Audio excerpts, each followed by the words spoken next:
Hi, if you're new here, I'm Kanit, and if you're already watching this channel, welcome back. Today we are going to watch third episode of second season of Anime to Your Eternity. So let's get to it. Let's go.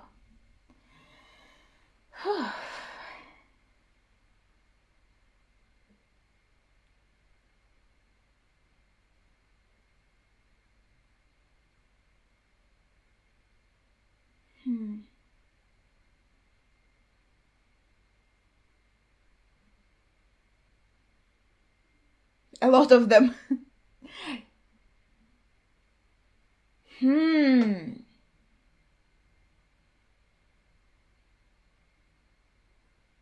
I guess this could be seen as foreshadowing of Kahaku becoming his friend. Maybe. And I rewatched a little bit like the end of the previous episode. Kahaku said he's the sixth successor. I guess that would mean like who would be the first? I'm not sure. So like are we counting from Hisame, for example, or are we counting from Hayase? Of course I didn't think to count the girls who were appearing. Gosh, now it seems so obvious. Well, in any case, no matter what, he was the sixth successor. We see him here even. In the opening, that's him hugging Fushi in Parona's form. Which makes me think again of what I said in the end of the previous episode, that about that idea of having an offspring between one of Hayase's successors and Fushi. Just like in Parona's forum. Yeah, I said my thoughts on that. I think that would be kind of the awaited. Okay, let's see.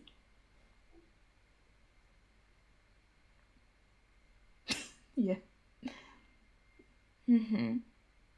Maybe there were male descendants, but only girls came? Ah, no, okay. The rule. Ah, so they also kept trying, maybe, if they got boys. It had to be a girl.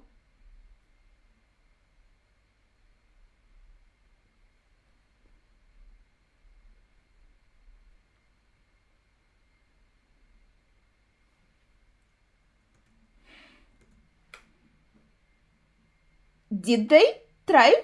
I didn't really notice.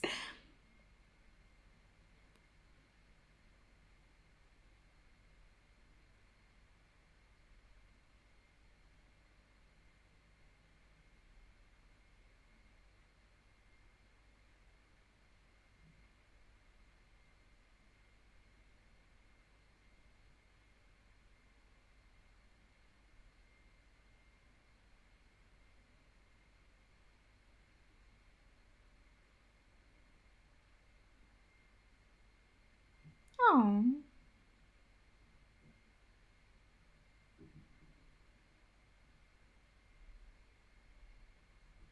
The poster is really well drawn. Okay.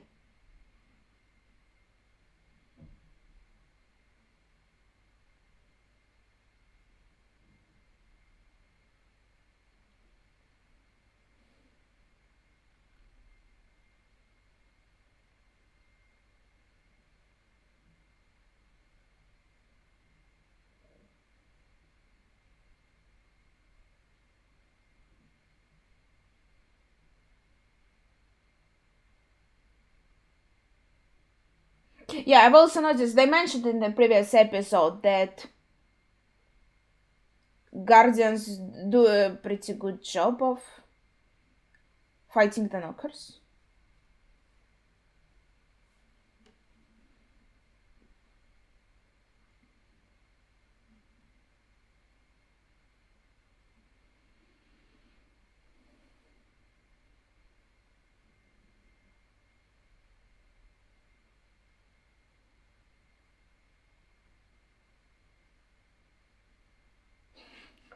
It's a bit too much.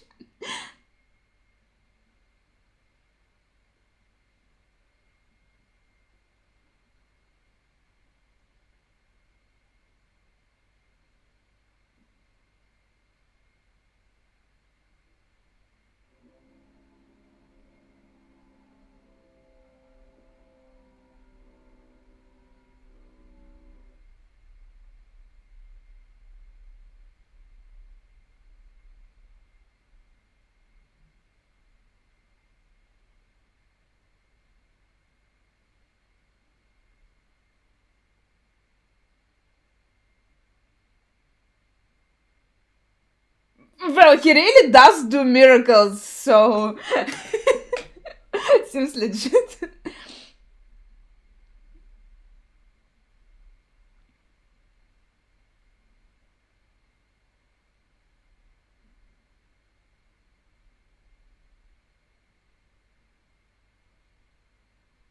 That's the first time he got an egg copy.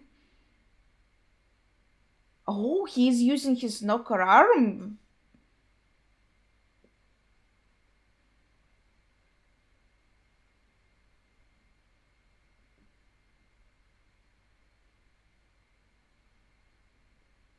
Seems like they have a better symbiosis than Hisami had, for example.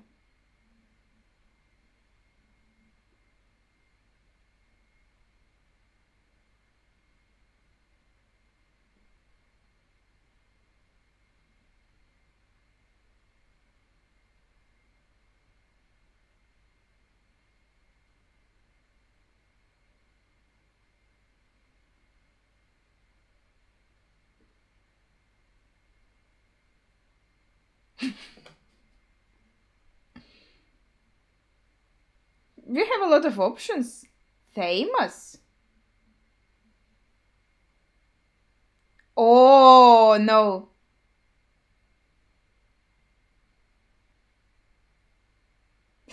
The love from first sight. Oh shit.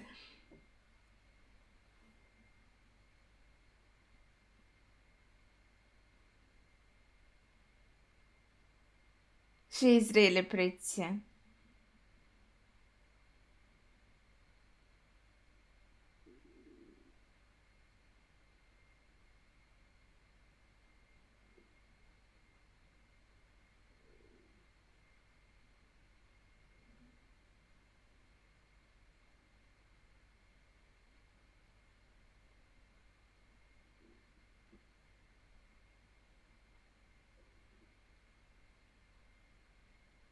Oh,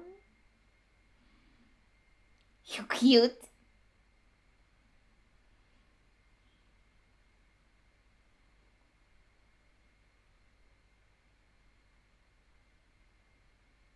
Mm-hmm. So that's our cover name.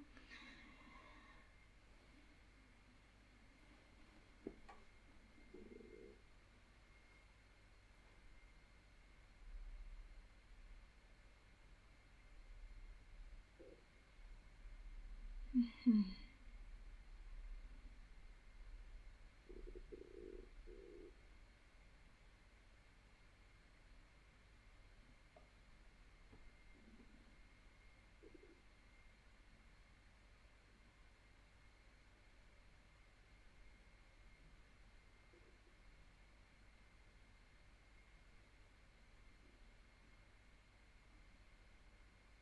Mm-hmm.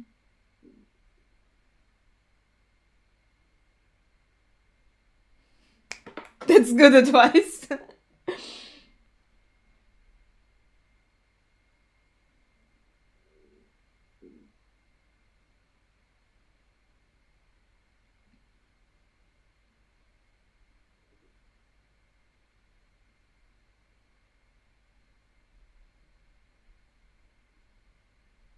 Oh wow.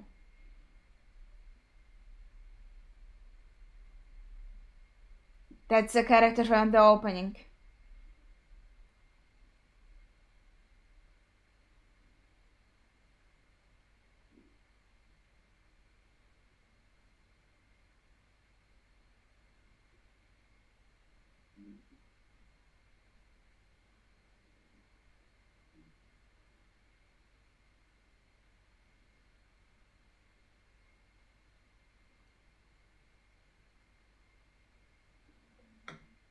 Stevie Jones? What?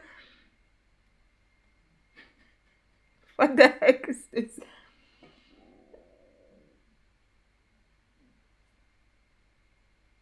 He seems to be an interesting character.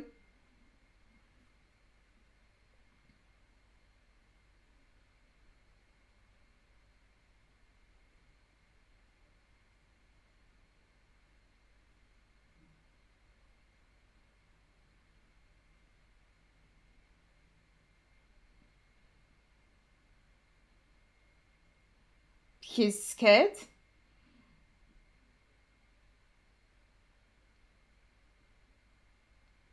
I really like the style of that uniform. Looks really cool.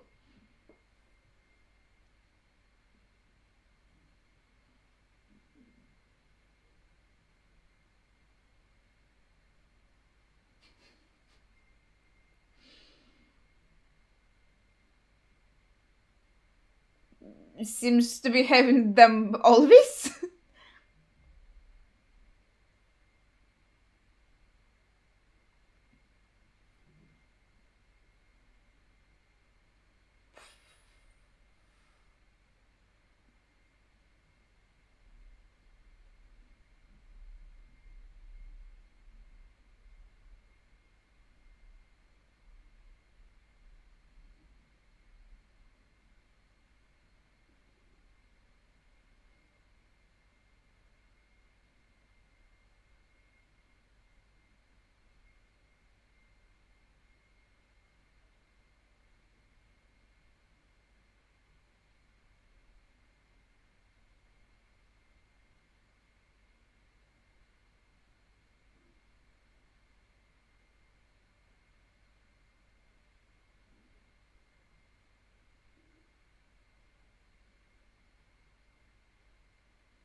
Congrats. What is going on? Is he like affiliated with the church that outlawed Fushi or other fraction? I suppose.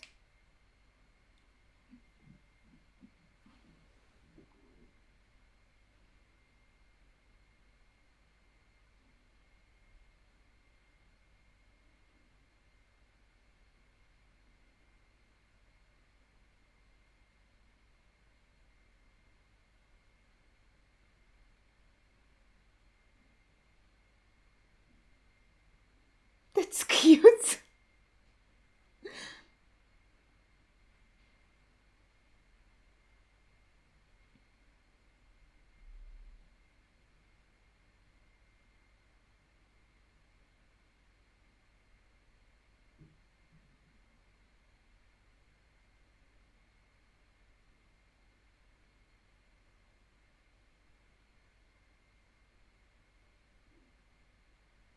Yeah, he's calling Fushi like she already and Kanojo and blushing. Holy shit.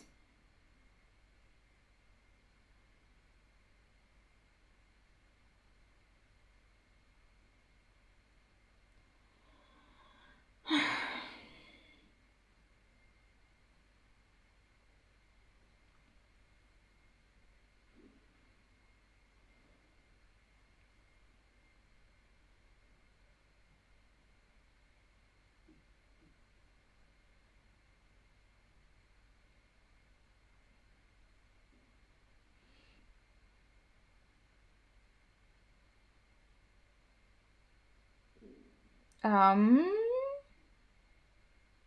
Hmm.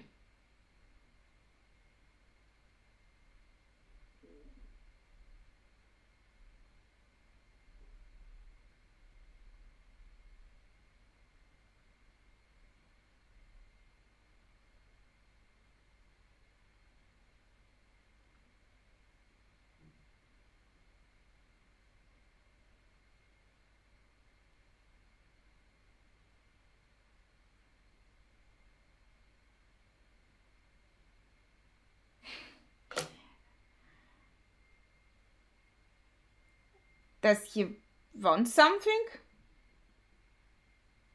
Well, he was just told by his mom and dad to bring Fushi home. That's like, that was the goal. Oh gosh.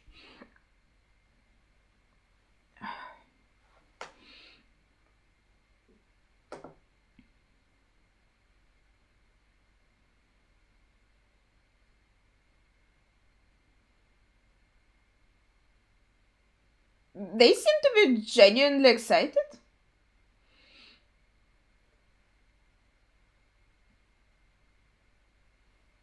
Are they use these microphones? What's going on?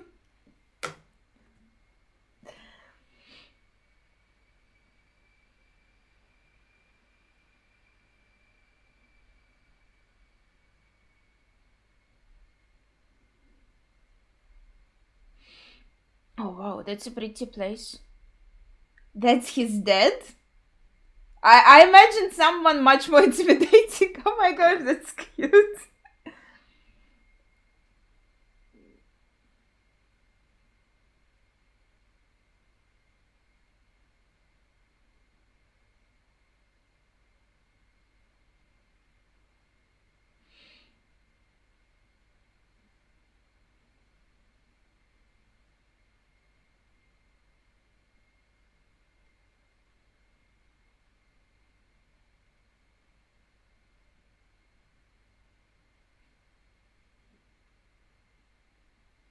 Oh, that doesn't suit her at all.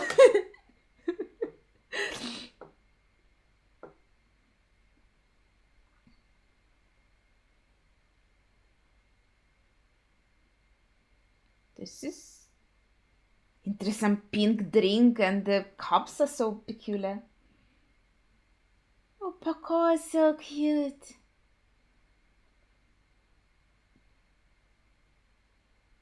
Fushi is non-gendered, I think.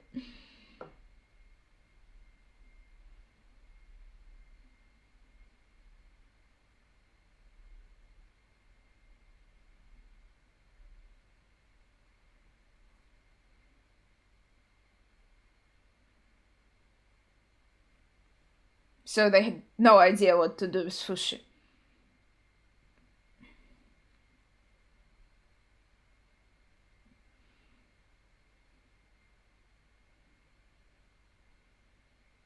Fushi.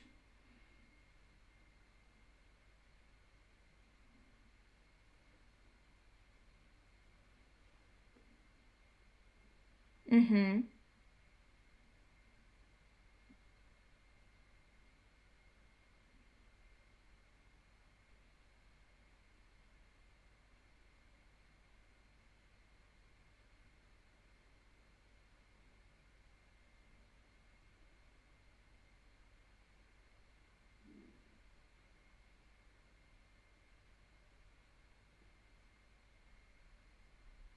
Hmm.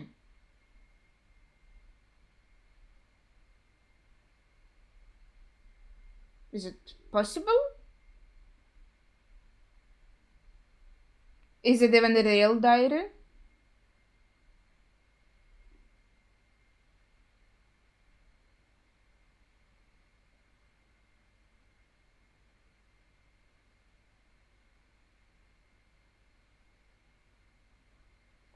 Doesn't seem she really like would write favorably about guardians. Not sure that was the real diary.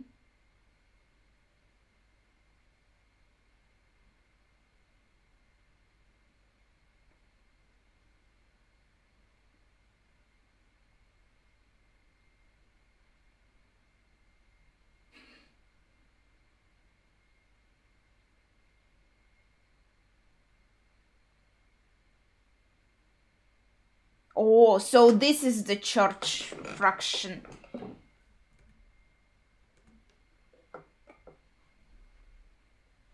Hmm.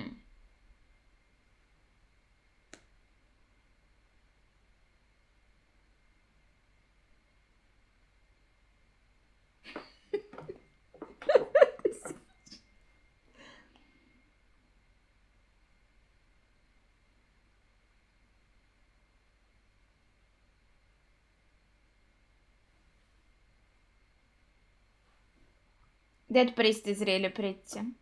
I like his red hair.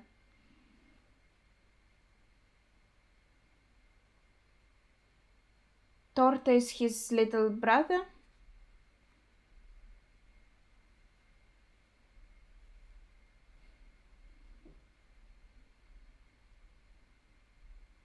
Are they all red-haired in the church, by the way? The others are also. Yeah, but he's the prettiest one because his hair is long.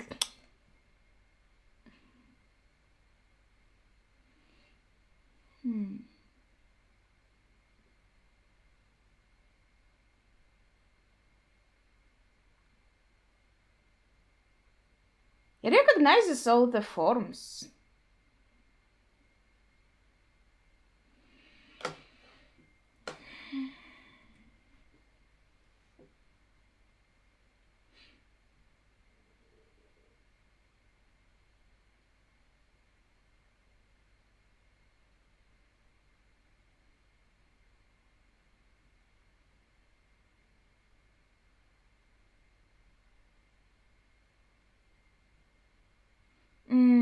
Right, because they steal these forms.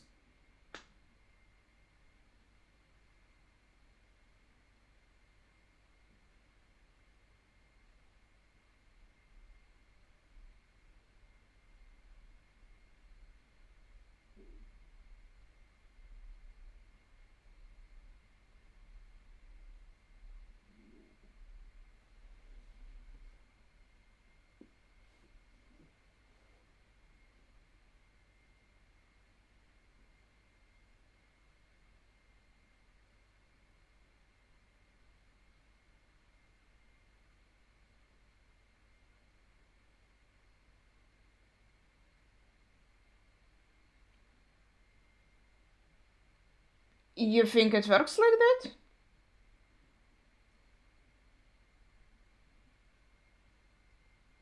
From the orb again?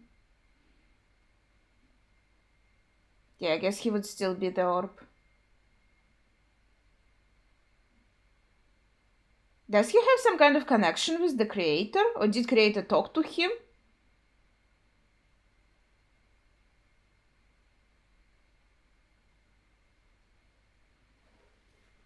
That was a bit confusing because Tasty Peach, that's how I will remember him.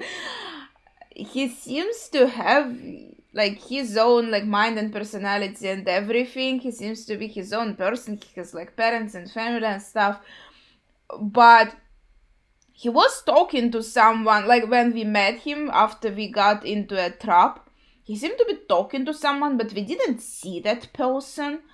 So if that was the creator he was talking to, why we didn't see him at that moment, okay, maybe that's theoretically possible. Then there was this then strange moment in the tent where he went in and he said some wise words, and it felt like it's not something like you would expect this character to say, right? And he even mentioned like, that's what I would say if I was your old friend or something. And I'm like, no, too many years have passed. It couldn't be anyone grown up that we knew before, right? That doesn't add up. And now the very last scene, also he started talking like strangely, and he always figures like that who is Fushi, like recognizes him in every form. So there are some peculiar moments here which you don't really quite understand. He said that he read, like he knows everything about Fushi, he knows all like the literature about him, whatever. But it really, I feel like, was implied that maybe there was some connection. The creator talked to him, pulled some strings to create a nakama for Fushis. That's what's going on here. And then, like, with the romance plot, I suppose, again, like in the previous episode, we were given this idea that Hayase really wanted at least one of her successors to get together with Fushi and create a child. She wanted that. And it is implied in this episode that all these girls kind of tried to seduce Fushi, which okay, maybe that happened behind the scenes. They didn't really notice some active seduction. Maybe it was too subtle.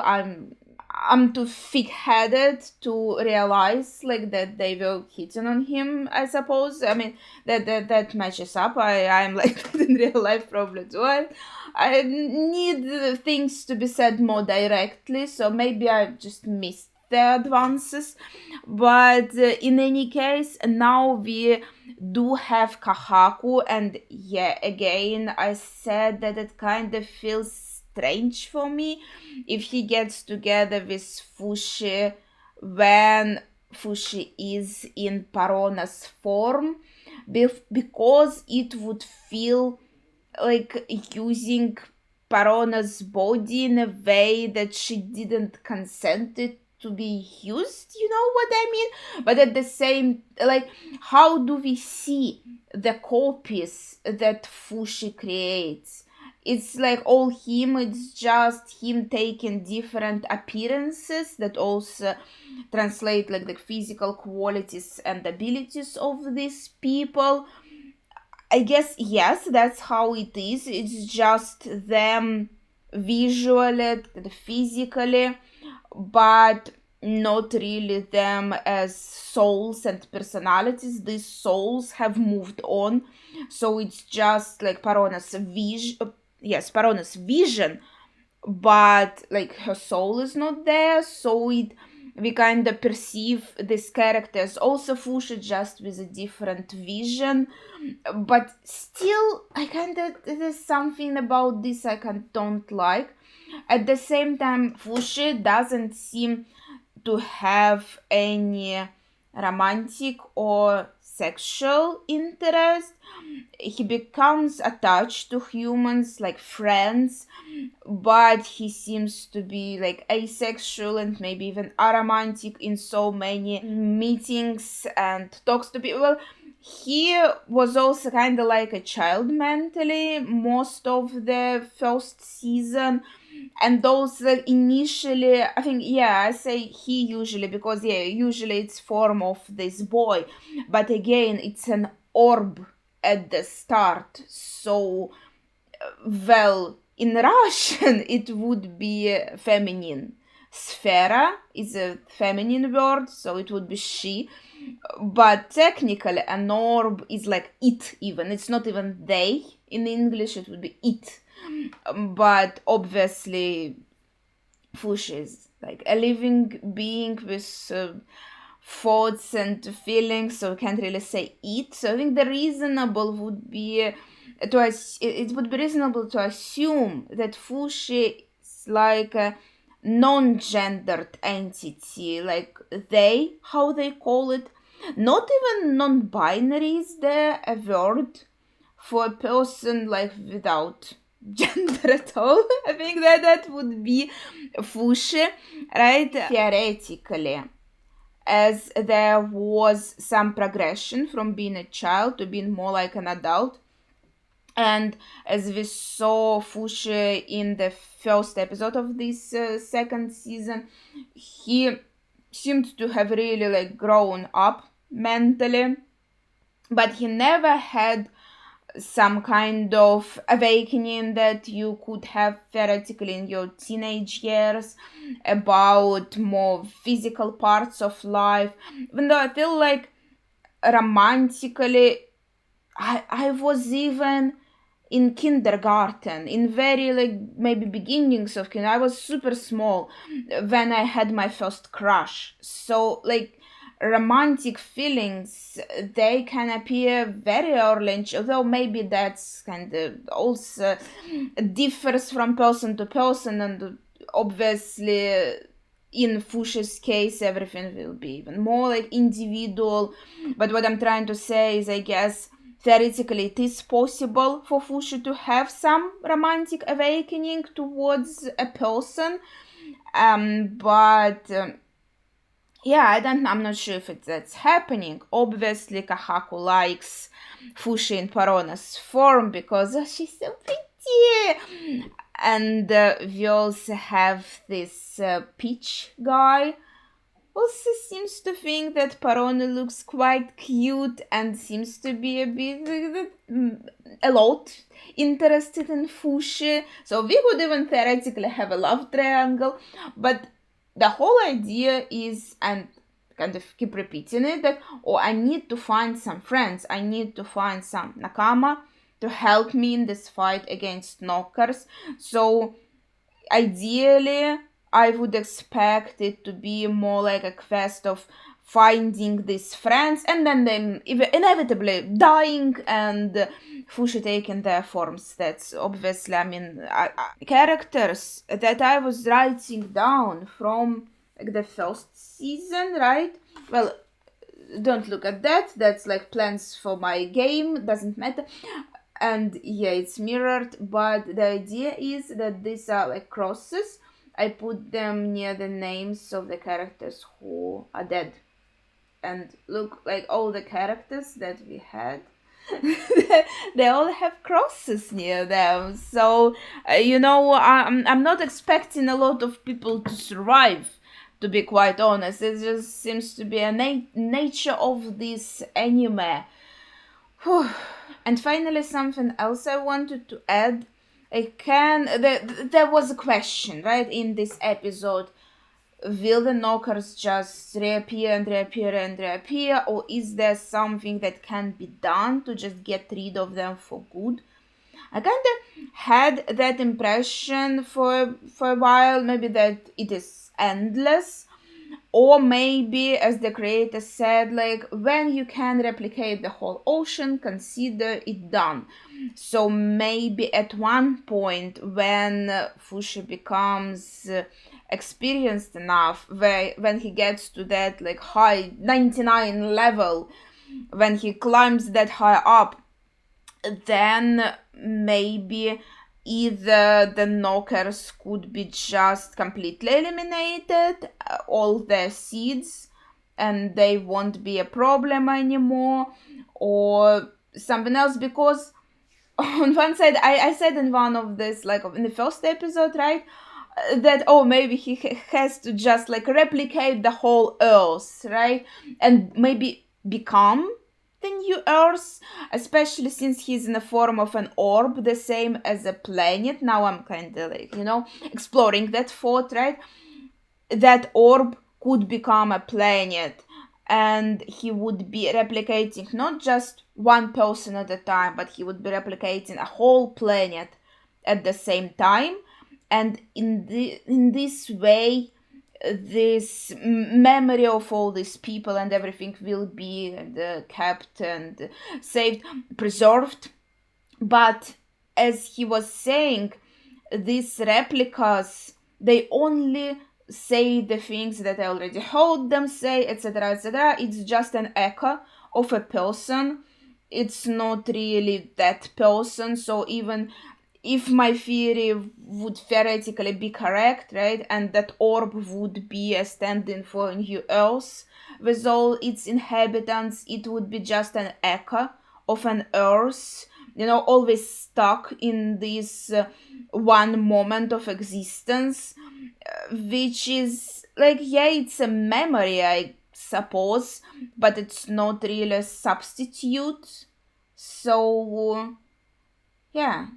That's just a thought I had. I wanted to kind of explore it a little bit. But I think with that said, that would be it for today. We'll see what comes in the next episodes. But please do share your thoughts in the comments down below without spoilers, of course. Thank you for watching and see ya.